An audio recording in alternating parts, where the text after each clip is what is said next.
हरि ओम्। नमः सर्वेभ्यः। अद्य पञ्चदशमी कक्षार्थं सर्वेभ्यः स्वागतम्। Welcome you all for the 15th session on online Sanskrit classes. अद्य वयम् एकवारं ह्यस्तनकक्षायाः पुनस्मरणं कृत्वा वयम् अग्रे चरामः। अत्र कक्षायाः पुनस्मरणं प्रथमतया अतिमुख्य विषयम् अस्माभिः वयं दृष्टवन्तः यथा विशेष्यभावः इति आङ्ग्लभाषया अब्जेक्टिव्स् इति वक्तुं शक्नुमः। अत्र सामान्यतया विशेषणं यस्मिन् लिङ्गे अस्ति, यस्मिन् वचने अस्ति, यस्मिन् रूपे अस्ति, तस्मिन् वचने तस्मिन् लिङ्गे तस्मिन् रूपे एव विशेषणमपि भवति.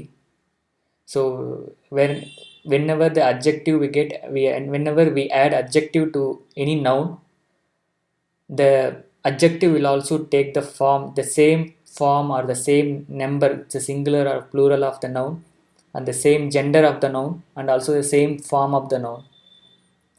So यः वयम् उदाहरणं वयं दृष्टवन्तः यथा बालकः अस्ति, बालकः उत्तमः बालकः, उत्तमा बालिका, उत्तमं पुस्तकम्। अत्र उत्तम इति शब्दः विशेषणशब्दः अस्ति, अतः अत्र विशेष्यम् अनुसृत्य तस्य शब्दस्य रूपं भवति। यथा बालकः अस्ति, बालकः पुल्लिङ्गशब्दः, अतः विशेषणम् अपि पुल्लिङ्गे भवति। यथा बालकः उत्तमः, अत्र उत्तमम् इति न भवति, उत्तमं बालकः इति अशुद्धं वाक्यम्। उत्तमः बालकः, उत्तमा बालिका, अत्र बालिका इति स्त्रीलिङ्गे अस्ति, अतः उत्तमशब्दस्य अपि स्त्रीलिङ्गरूपं भवति, उत्तमा बालिका इति। तथैव पुस्तकम् उत्तमम् अस्ति, अत्र पुस्तकं नपुंसकलिङ्गे अस्ति, अतः उत्तमशब्दस्य नपुंसकलिङ्गरूपम् अस्ति उत्तमम्, अतः उत्तमं पुस्तकम्। एवं वयं बहूनि उदाहरणानि वयं दृष्टवन्तः। अद्यापि एकवारं तस्य पुनर्स्मरणं वयं कुर्मः। So we have seen the adjectives, they actually change according to the nouns. Like balakaha, when we say uttama with balakaha, it must agree with the noun. Like what if noun is masculine or feminine or neuter, the adjective should also be in the masculine or feminine or neuter correspondingly. And similarly, if the noun is singular or bahuvachanam, the adjective should also be singular or plural according to the noun. And if the noun has some separate different forms it is taking, then adjective should also take its own different forms according to the noun. So always adjective should change according to the noun, not the other way. You cannot change the noun according to the adjective. Example, uttamaha vrikshaha. So vrikshaha is always masculine word. So अत्र वृक्षस्य लिङ्गपरिवर्तनं कर्तुं वयं न शक्नुमः। यथा वृक्षः अस्ति, वृक्षम् उत्तमम् अस्ति, we cannot change the lingam or any form of the main noun. The main noun here is the vriksha, so vrikshaha is the base form.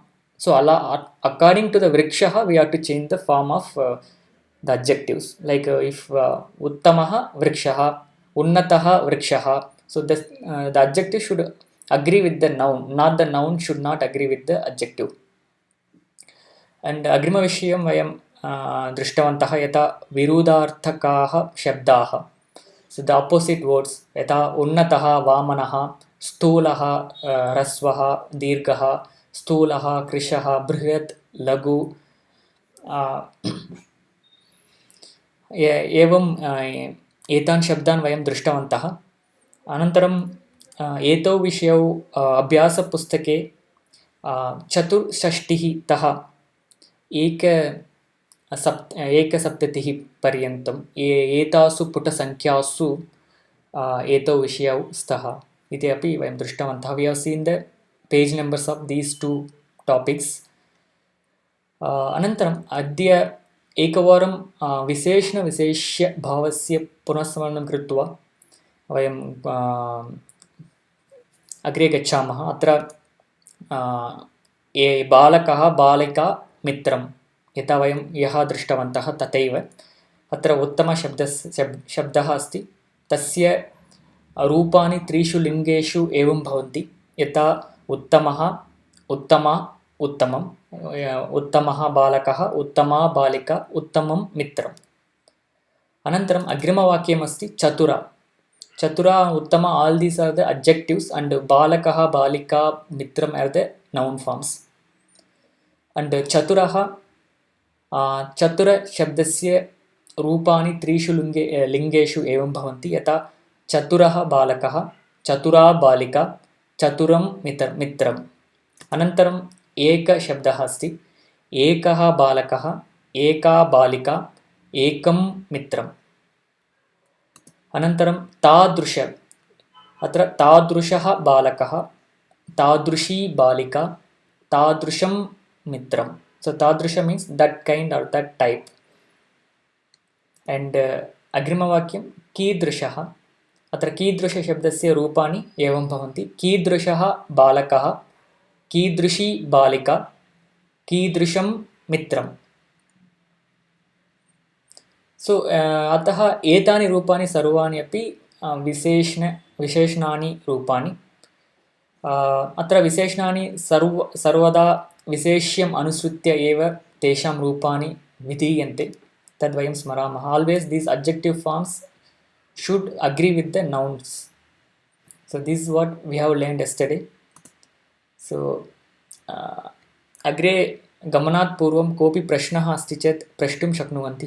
Before we go ahead with the next topics, if you have any questions on these topics, we can get clarified now.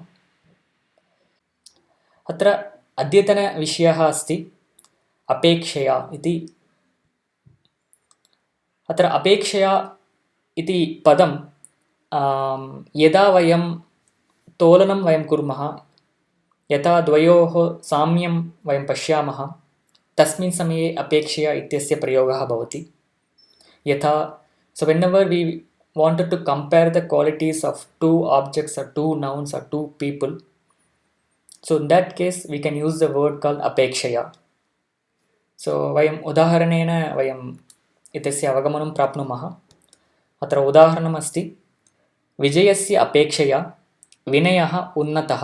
अत्र वयं जानीमः विनयः उन्नतः इत्युक्ते विनय is tall.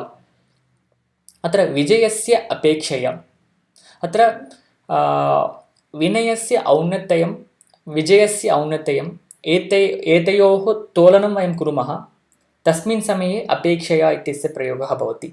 So we are comparing the heights of both the people, like Vinaya, the height of Vinaya and height of Vijaya, and comparing after that we are saying Vijaya is taller. So अतः विजयस्य अपेक्षया विनयः उन्नतः. So when we compare with Vijaya, Vinaya is taller. So here always यदा वयम् अपेक्षया इति इत्यस्य शब्दस्य प्रयोगं कुर्मः, तदा सर्वदा पूर्वस्य शब्दस्य पोसेसिव् फॉर्म भवति, षष्ठी विभक्ति रूपं भवति. विजयस्य अपेक्षया विनयः उन्नतः. तथैव विनयस्य अपेक्षया विजयः वामनः. So while comparing to Vinaya, Vijaya is shorter. So basically we are taking the any properties of any two objects and we are comparing. So while comparing we have to use the word called apekshaya. And when we are using apekshaya, the word of the previous to which we are comparing, that word should be in the possessive form. अत्र अग्रिम उदाहरणम् अस्ति लक्ष्मणस्य अपेक्षया रामः ज्येष्ठः. अत्र रामस्य ज्येष्ठत्वम् अनन्तरं लक्ष्मणस्य ज्येष्ठत्वम् एतयोः साम्यं तोलनं वयं कुर्मः. अतः रामः ज्येष्ठः कस्य अपेक्षया लक्ष्मणस्य अपेक्षया रामः ज्येष्ठः. So here we are comparing we are checking who is elder, like Ramah Jeshtah. Rama is elder लक्ष्मणस्य अपेक्षया comparing to Lakshmana, Rama is elder. And तथैव भवतः गृहस्य अपेक्षया मम गृहं विशालम्. अत्र मम गृहं विशालं, मै house is spacious. अत्र भवतः गृहस्य अपेक्षया, so while comparing to your house, my house is spacious. So here we are comparing the space in the house. Space is one character or one property of the house. That property we are comparing between my house and your house. अत्र भवतः गृहस्य अपेक्षया मम गृहं विशालम्. अनन्तरम् अग्रिम उदाहरणं लेखनस्य अपेक्षया भाषणं सुलभम्. अत्र भाषणस्य सौलभ्यं लेखनस्य सौलभ्यं एतयोः तुलनं वयं कुर्मः. अतः भाषणं सुलभं, that speaking is easy. लेखनस्य अपेक्षया while comparing to writing speaking is easy. तथैव उमायाः अपेक्षया लता कृशा. So Lata is thinner or slim while comparing to Uma. So अत्र उमा इति स्त्रीलिङ्गरूपम् अस्ति, स्त्रीलिङ्गपदम् अस्ति. अतः स्त्रीलिङ्गपदस्य षष्ठीरूपम् उमायाः. यथा विनयः विनयस्य, लक्ष्मणः लक्ष्मणस्य, तथा उमा उमायाः एवं भवति. अनन्तरं रघुवंशस्य अपेक्षया रामायणं बृहत् काव्यं. रामायण is a bigger काव्यं while comparing to रघुवंश. अत्र रघुवंशमपि एकं काव्यं, रामायणमपि एकं काव्यम्. अत्र रघुवंशस्य अपेक्षया रामायणं बृहत् काव्यं, तथैव रामायणस्य अपेक्षया रघुवंशं लघुकाव्यम् एवं वक्तुं शक्नुमः. अनन्तरम् अग्रिम उदाहरणं मम नगरस्य देवालयस्य अपेक्षया एषः देवालयः प्रसिद्धः. अत्र एषः देवालयः प्रसिद्धः, this temple is popular or famous. And comparing to what? Comparing to mama nagarasya devalayasya apekshya. So compared to my town's temple, this temple is famous or popular. Anantaram तथा यत्र तोलनं, wherever we compare two objects or properties, we can use apekshaya. So we generally make simple sentence and we just say other sentence, we'll just link with possessive form. अत्र यथा मया उक्तम्, अत्र कश्चित् दोषः अस्ति.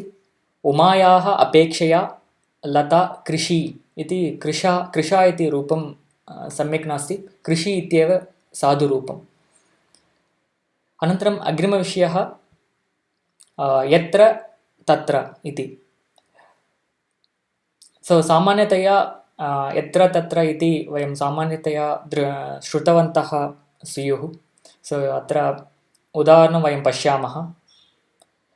यत्र शर्करा तत्र पिपीलिकाः भवन्ति.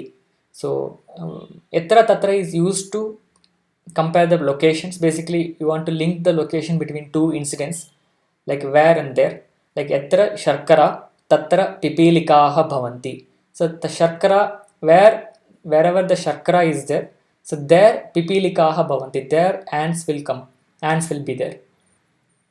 So where sharkara is there, there ants will be there. So here we are comparing the location of sharkara and pipilikaah. And yatra deepaha asti tatra prakashaha. So wherever there is a lamp, and there will be light. And yatra arakshakaah santi tatra choraah na gachanti. Arakshakaah santi yatra, so wherever the police people are there, and tatra choraah na gachanti, so there the thieves will not go. Anantaram yatra samskrutam tatra samskritihi, wherever the Sanskrit, and there will be our culture. And yatra bhavan gacchati tatra aham api agacchami, wherever you go, I will also come with you, I will also come there. Anantaram yatra balakaah santi tatra kolahalah bhavanti. So wherever the boys are there, there the kolahala will happen. And so these are the simple words. So it's regular words, two regular words, and we are comparing or we are linking those two events with respect to the place or the location. In those cases you can use yatra and tatra. Yatra means wherever the particular event is happening, there the another event is also happening. So that's what it means. सत्र कोऽपि प्रश्नः अस्ति चेत् प्रष्टुं शक्नुवन्ति. तथैव कानिचन उदाहरणानि अपि वयं वदामः. अत्र अग्रिमविषयः अस्ति किमर्थं. सो वयं पूर्वमेव दृष्टवन्तः किमर्थम् इत्यस्य अर्थः कः इति. So it means why in आङ्ग्लभाषया. सो अत्र किञ्चित् विस्तारेण वयम् अस्मिन् विषये चिन्तनं कुर्मः. अत्र वाक्यम् अस्ति बालकः गच्छति. द बाय् गोस्. बालकः गच्छति, द बाय् गोस्. अत्र किमर्थम् इति प्रश्नं पृच्छामः. यथा बालकः किमर्थं गच्छति, वै डस् द बाय् गो. अत्र सामान्यतया एतस्य प्रश्नस्य उत्तरं किं भवति इत्युक्ते बालकः पठनार्थं गच्छति, the boy goes for reading. बालकः पूजार्थं गच्छति, द बाय् गोस् फार् पूजा. बालकः स्नानार्थं गच्छति, boy goes for the taking bath. So अत्र पूजार्थं, स्नानार्थं, पठनार्थं, क्रीडार्थम्, अत्र एतानि सर्वाणि पदानि अपि सामान्यविशेष्यपदानि. अत्र whatever answers we frame with these, so all these are the common nouns. And what if we wanted to convey some kriya? For example, balakah, the boy goes to read shloka, or the boy goes to do puja, or boy goes to sing a song. So here he goes for doing some action. So balakah kimartham gacchati, why does the boy go? The boy goes to sing a song, or boy goes to read a shloka. So here there is some verb, we need some verb here. So here so in that cases all the verb forms, they will be changed to a particular form to mean these answers. Example, to go, to sing, to write, to read, to play, to sleep, to do. So all two verbs will have a separate form. Like we know all gacchati, agacchati, patati, likhati. So for all these things we have two forms. So example, kriditum. So balakah kimartham gacchati, balakah kriditum gacchati, the boy goes for playing. And balakah gatum gacchati, boy goes for singing. And balakah drashtum gacchati, boy goes to see. अत्र बालकः देवालयं द्रष्टुं गच्छति, boy goes to see the temple. अनन्तरं बालकः पठितुं गच्छति, boy goes to read. अत्र अनन्तरं बालकः लेखितुं गच्छति, boy goes to read, write. अत्र क्रीडितुं, गातुं, द्रष्टुं, पठितुं, लेखितुं. So these are the forms of the verbs which means to do something, to play, to sing, to see, to read, to write. So these are the forms. So here kridati becomes kriditum, gayati becomes gatum, pashyati becomes drashtum, patati becomes patitum, likhati becomes lekhitum. So these are the forms, and similarly we have these forms for all the verbs. So अत्र संस्कृतभाषायां प्रत्येकस्य पदस्य अपि तस्य नाम किञ्चित् भवति. अत्र एतेषां रूपाणां नाम अस्ति तुमुन् प्रत्ययान्तरूपाणि इति. So there will be a name for each forms in the Sanskrit grammar. So the name of these forms are tumun pratyaya forms. So because it ends with tum, tum, tum, tum, tum, so it ends with tum, so it is called as tumun pratyaya forms. अनन्तरं एकवारं सर्वेषां धातूनाम् अपि सर्वेषां क्रियापदानाम् अपि एकवारं रूपाणि पश्यामः. So we'll just see the 35 forms, 35 verbs we have shared before. We'll see the forms of those verbs as well. अत्र गच्छति गन्तुं, आगच्छति आगन्तुं, पठति पठितुं, पतति पतितुं, क्रीडति क्रीडितुं, वदति वक्तुं, पिबति पातुं, लिखति लेखितुं, नयति नेतुं, पश्यति द्रष्टुं, पृच्छति प्रष्टुं, भवति भवितुं, मिलति मेलितुं, त्यजति त्यक्तुं, खादति खादितुं, जानाति ज्ञातुं, करोति कर्तुं, शृणोति श्रोतुं, ददाति दातुं, प्रेषयति प्रेषयितुं, प्रक्षालयति प्रक्षालयितुं, उत्तिष्ठति उत्थातुं, उपविशति उपवेष्टुं, स्थापयति स्थापयितुं, स्मरति स्मर्तुं, सूचयति सूचयितुं, इच्छति एषितुं, स्वीकरोति स्वीकर्तुं, गृह्णाति ग्रहीतुं, रोदिति रोदितुं, अनन्तरं शक्नोति शक्तुं, आनयति आनेतुं, क्रीणाति क्रेतुं, निन्दति निन्दितुं, हावयति हावातुं. So these are the forms of Tumun Pratyaya forms for all 35 verbs. So now let's try to frame sentences, or if you have any questions, let's get clarified before we practice the sentences. अत्र अग्रिमम् अस्ति तुमुन् प्रत्ययस्य किञ्चित् प्रश्नाः का. अत्र भवान् किं कर्तुम् इच्छति, भवती किं कर्तुम् इच्छति. So what you would like to do, what you like to do. So in these cases, kim kartum ichchati, in this place we can use these forms. Aham shrotum ichchami, aham khaditum ichchami, aham gantum ichchami, aham drashtum ichchami. So all tumun forms will come in this place. And tathaiva bhavan kim khaditum ichchati, what would you like to eat. Bhavati kim khaditum ichchati, अहं भोजनं खादितुम् इच्छामि, अहम् अल्पाहारं खादितुम् इच्छामि. And similarly, भवान् किं पठितुम् इच्छति. So these are the common sentences we use. So where there is a usage of the tumun forms. भवान् किं पठितुम् इच्छति, what would you like to read. And तथैव भवान् किं कर्तुम् इच्छति, what would you like to do. And भवान् किं वक्तुम् इच्छति, what would you like to tell. And भवान् किं श्रोतुम् इच्छति, what would you like to hear.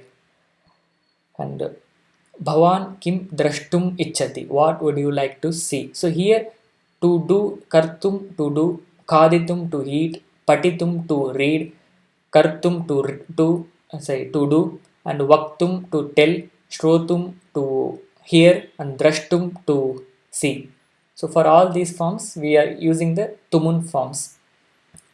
And last one, bhavan bhavati, bhavan athva bhavati kutra gantum ichchati, where would you like to go. So these are the common sentences we use while conversing, and where the tumun pratyaya forms can be seen. So अतः वयम् अग्रे गच्छामः. अत्र पूर्वं वयं दृष्टवन्तः त्वा प्रत्ययम् इति. इदानीं तुमुन् प्रत्ययः. अत्र एतयोः भेदः कः. So what is the difference between त्वा प्रत्यय and तुमुन् प्रत्यय, तद् वयम् इदानीं पश्यामः. That we will see it now. अत्र वयं पुरातन उदाहरणमेव स्वीकुर्मः. बालकः विद्यालयं गच्छति, बालकः पाठं पठति. So अत्र वाक्यद्वयम् अस्ति. The boy goes to school and boy reads the lessons. There are two sentences. अत्र त्वा प्रत्ययेन वयं वाक्यम् एवं रचयितुं शक्नुमः. यथा बालकः विद्यालयं गत्वा पाठं पठति. The boy goes to school and reads the lessons. अत्र गमनक्रिया प्रथमा भवति and पठनक्रिया द्वितीया भवति. So यत्र प्रथमा क्रिया अथवा प्रथमा क्रिया भवति तत्र त्वा प्रत्ययस्य रूपं भवति. So wherever the first action comes, the first action, the basically except the last action, all other actions will be in the twa pratyaya. So that we have seen. And atra the same two words can be joined with tumun also, like balakah patitum क्षम्यतां balakah patam patitum vidyalayam gacchati. Boy goes to school to read lessons. अत्र बालकः, the boy goes school and reads the lesson, and boy goes to school to read the lessons. So here whatever action happens, the second, the primary action will not have any change. First he goes to school, and why he goes to school, that will be in the tumun forms. बालकः पाठं पठितुं विद्यालयं गच्छति. तथैव अग्रिमः उदाहरणम् अस्ति, बालकः पाठं पठति, क्षम्यतां बालिका पाठं पठति, बालिका परीक्षां लिखति. अत्र एतयोः त्वा प्रत्ययरूपम् एवम् अस्ति, बालिका पाठं पठित्वा परीक्षां लिखति. The girl reads the lessons and writes the exam. So here patanakriya prathama, lekhanakriya dvitiya. The first she writes, then first she reads and then she writes. अत्र तुमुन form, in the tumun form एतयोः परिवर्तनं भवति. So in the tumun form there will be change, or these two kriyas will interchange. Example, balika pariksham lekhitum patham patati. So balika patham patati, the girl reads the lessons, pariksha lekhitum, to write the exams. So सामान्यतया त्वा तुमुन् प्रत्ययोः प्रयोगः विपरीतः एव, विरुद्धः एव भवति. So always the twa tumun pratyaya usage generally will be the other side. It will be interchanged. The verbs will be interchanged between twa and tumun. अत्र कोऽपि प्रश्नः अस्ति चेत् प्रष्टुं शक्नुवन्ति. तथैव वयं त्वा प्रत्ययस्य अनन्तरं तुमुन् प्रत्ययस्य रूपाणि उपयुज्य वाक्यानि वयं रचयामः इदानीम्. अत्र अद्यतनकक्षायाः संक्षेपः. अद्य वयं विशेष्यभावस्य पुनरावर्तनं वयं कृतवन्तः. यथा बालकः उत्तमः, बालिका उत्तमा, पुस्तकम् उत्तमम्, एवं वयं दृष्टवन्तः. तथैव अपेक्षया इत्यस्य प्रयोगः अपि अस्माभिः अक्रियत. So यथा लक्ष्मणस्य अपेक्षया रामः ज्येष्ठः. So when we want to compare two objects based on their qualities or their characteristics, we can use apekshaya. Anantaram yatra tatra.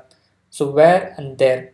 Yatra deepah tatra prakashah. Wherever the light, there the light, the prakasha is there. And similarly tumun pratyayasya prayogah. Balakah patham patitum vidyalayam gacchati. He goes to school to read the lessons. So that's what, these are the things we have seen. अनन्तरम् एते विषयाः सर्वे अपि अभ्यासपुस्तके षट्षष्टिः तः 170 पर्यन्तम् एतासु पुटसङ्ख्यासु सन्ति. धन्यवादः. वयम् अग्रिमकक्षायां वयं सर्वे मेलिष्यामः. Thanks for attending today's session. We'll all meet in the next session on coming week. धन्यवादः.